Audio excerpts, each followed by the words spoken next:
सहलू।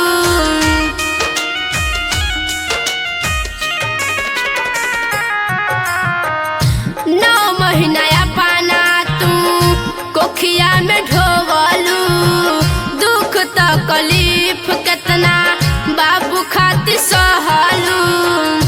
कोइलू सयान देह में, कोइलू सयान देह में तेलवा लगाई हो।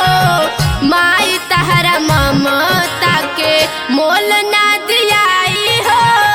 माई तहरा ममता के मोल ना दियाई हो। माई तहरा ममता के।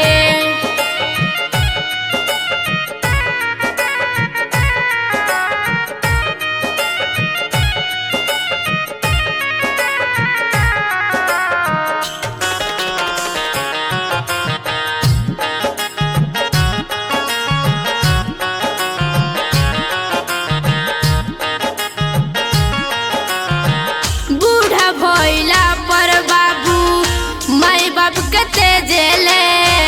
मेहरी संग मौज उड़ावस वृद्धाश्रम भेजेले।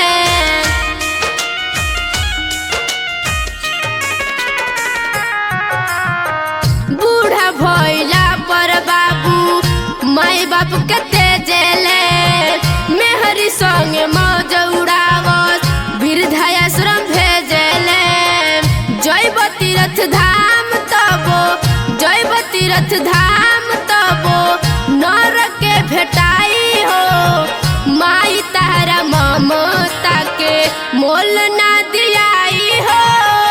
माई तहरा ममता के मोल ना दियाई हो। माई तहरा ममता के।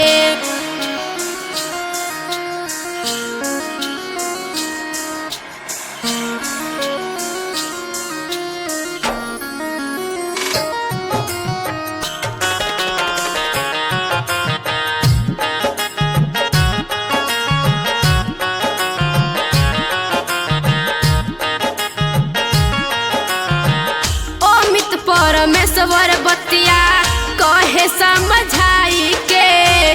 कबो दिल दुखैया जानी अपना बाप माई के।